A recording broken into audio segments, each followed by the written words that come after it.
பரிசுத்த நாமத்துக்கு ஸ்தோத்திரம். கர்த்தர் இந்த நாளிலே என்னையும் ஒரு சாட்சியாக நிறுத்தினதுக்காக கர்த்தரை நான் ஸ்தோத்திரிக்கிறேன்.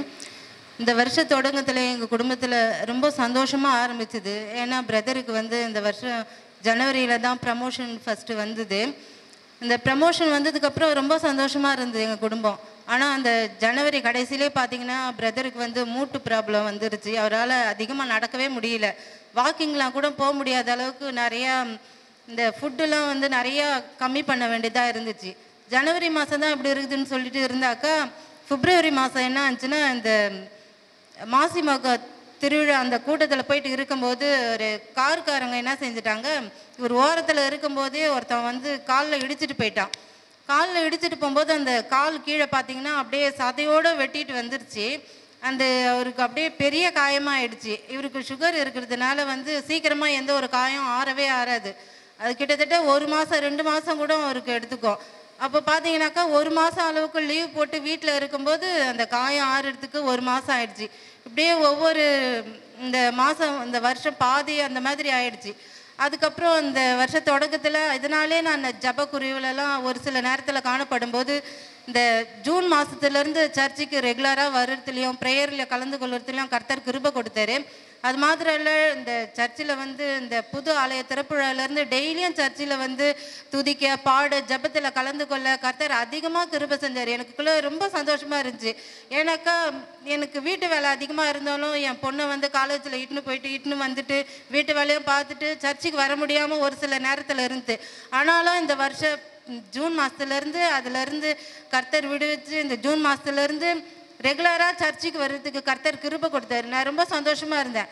அந்த மாதிரி இருக்கும்பொழுது அக்டோபர் மாதம் பார்த்தீங்கன்னாக்கா பிரதருக்கு இந்த ஹார்ட் ப்ராப்ளம் வந்துருச்சு. எனக்கு ரொம்ப கஷ்டமாக இருந்துச்சு. இப்போ தான் நான் ஆவிக்குரிய ஜீவித்தில் நான் அதிகமாக வளர்ந்துட்டே வந்தேன். இப்போ குடும்பத்தில் இந்த மாதிரி ஒரு பிரச்சனை வந்திருக்கு அப்படின்னு சொல்லிட்டு நான் ரொம்ப கலங்கி போயிட்டேன். அப்போ ஹாஸ்பிட்டலில் போய் செக் பண்ணும்போது இவருக்கு ஆன்ஜோ பண்ணணும் அப்படின்ட்டு சொல்லியிருந்தாங்க. அந்த ஆன்ஜோ பண்ணுறதுக்கு கூட டாக்டருடைய கிருபையினால் கர்த்தருடைய கிருபையினால் மனுஷருடைய தயவுனால் எனக்கு 2 நாளில் அவங்களுக்கு அப்பாயின்மெண்ட்டு கொடுத்து இந்த ஆன்ஜோ பிளாஸ்டி பண்ணுறதுக்கு கர்த்தர் கிருபை கொடுத்தாரு. அந்த ஆன்ஜோகிராஃபி பண்ணும்போது பார்த்தீங்கன்னாக்கா என்னை கூட்டு டாக்டர் சொன்னாங்க, இங்கே பண்ண முடியலம்மா, நாங்கள் எவ்வளோ ட்ரை பண்ணோம், நீங்கள் ட்ரிபிள் எம் கூட்டுன்னு போயிடுங்க, அவருக்கு இங்கே ஒன்றும் பண்ண முடியாது, நீங்கள் உடனே கூட்டுன்னு போயிடுங்க அப்படின்னு சொன்னாங்க. டாக்டர் அந்த மாதிரி சொல்லும்போது எனக்கு சென்னையில் ரிலேட்டிவ்ஸ் இருந்தாலும் நான் அதிகமாக போனதே கிடையாது. நாங்கள் எப்படி போவேன், எவ்வளோ செலவாகும் அப்படின்னு சொல்லிட்டு எனக்கு தெரியாமலே இருந்து. ஒரு சிலர் சொன்னாங்க 1 லட்ச ரூபா ஆகும், 2 லட்ச ரூபா ஆகும், ஒரு சிலர் சொன்ன 4 லட்ச ரூபா கூட ஆகும் அப்படின்ட்டு சொன்னாங்க. நான் எப்படி சமாளிப்பேன் அப்படின்னு சொல்லிட்டு எனக்கு ரொம்ப கஷ்டமாக இருந்துச்சு. பிரதர்கிட்ட நான் எதுவுமே நான் இது பண்ணிக்கவே மாட்டேன், நான் தான் எல்லாமே பார்த்துக்குவேன். அப்படி இருக்கும்போது டாக்டர் சொன்னேன், அன்னே நைட்டே எங்கள் அத்தை அவங்க கேட்டாங்க. நான் யாருக்கிட்டையுமே சொல்லலை, எங்கள் அம்மா மட்டும் தான் ஹாஸ்பிட்டலில் இருந்தாங்க, நான் அவங்கக்கிட்ட மட்டும் தான் சொன்னாங்க. அப்போ எங்கள் அத்தை ஹாஸ்பிட்டலில் கூப்பிட்டு கேட்கும் போதே நான் அவங்கக்கிட்ட அதிகமாக சொல்லலை.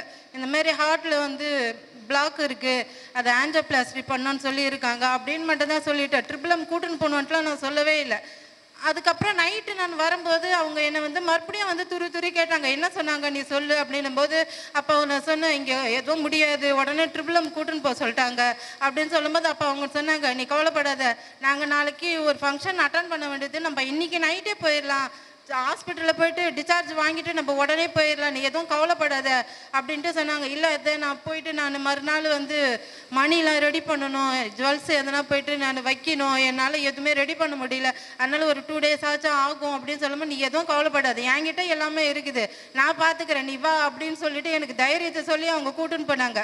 ஆனால் அவங்களுக்கு பார்த்தீங்கன்னா அவங்க சீட்டு நடத்துகிறவங்க தான், அவங்கக்கிட்ட கையில் 15ஆம் தேதிக்கு மேலே ஒரு பைசா கூட இருக்காது. ஆனால் இவருக்கு அந்த ஹாஸ்பிட்டலில் சொல்லும் போது கிட்டத்தட்ட 25 தேதி கிட்ட ஆயிடுச்சு. அந்த டைம்லலாம் பார்த்தீங்கன்னா அவங்கக்கிட்ட காசே இருக்காது.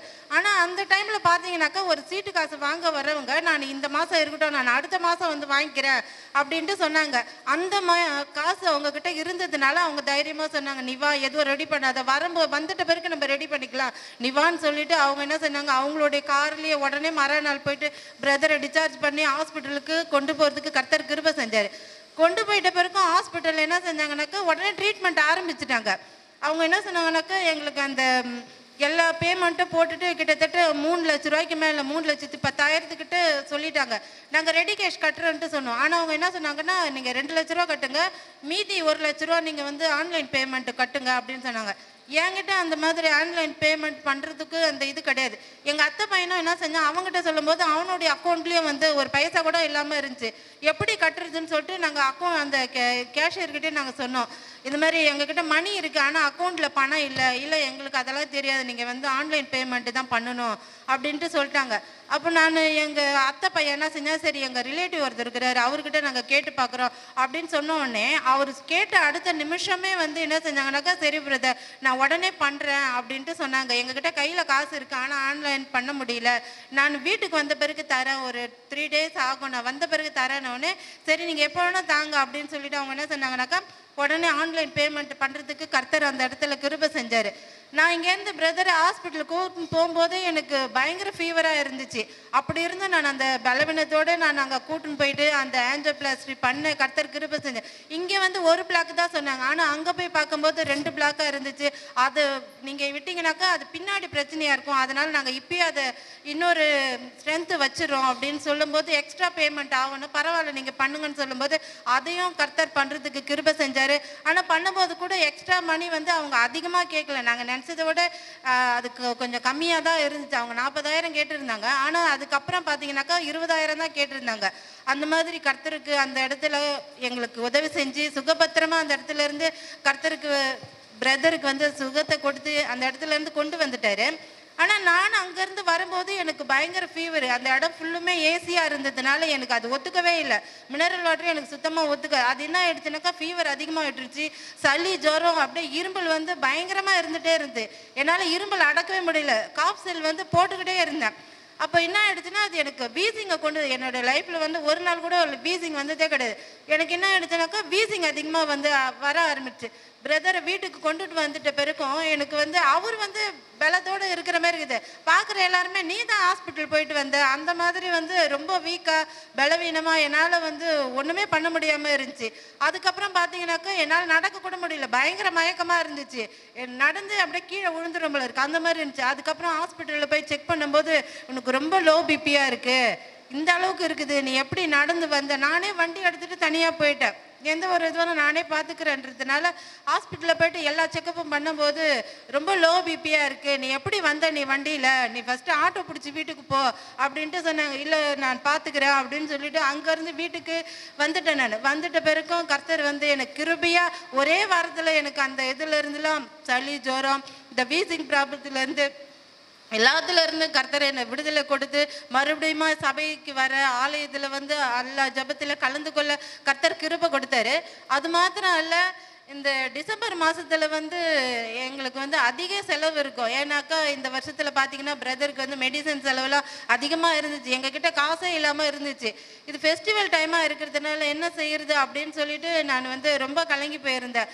வீட்டினுடைய எல்லா தேவையும் போவோம், பிரதருக்கு மெடிசன் செலவு போவேன், நான் என்ன செய்யறதுன்னு சொல்லிட்டு கடவுள்கிட்ட நான் யாருக்கிட்டையும் போயிட்டு கடன்லாம் வாங்க மாட்டேன், ஆண்டவரே எனக்கு இது வரைக்கும் நீங்கள் உதவி செஞ்சுட்டு வந்தீங்க, இனிமேல்ட்டு நான் போய் பக்கத்தில் போய் கேட்டால் எதுன்னு நினைப்பாங்க அப்படின்னு சொல்லிட்டு கர்த்தர்கிட்ட நான் ஜபந்தான் வச்சுட்டு இருந்தேன்.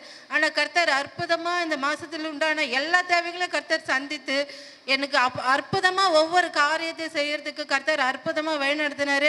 எனக்கு, என்னுடைய ஹஸ்பண்டுக்கு, என் மகளுக்கு கூட ஒரு சில ஹெல்த் இஷ்யூஸ் இருந்து அது எல்லாத்துலேருந்து கர்த்தர் அற்புதமாக விடுதலை கொடுத்தாரு. என்னோடய குடும்பத்தை இந்த நாள் வரையிலும் பாதுகாத்து எல்லாருக்கும் நல்ல ஜீவனை கொடுத்து எங்களுடைய எல்லா தேவைகளையும் செஞ்சுட்டு கர்த்தர் அற்புதமாக வழிநடத்தினதுக்காக கர்த்தருக்கு நான் கோடான கோடி ஸ்தோத்திரங்களை ஏறெடுக்கிறேன்.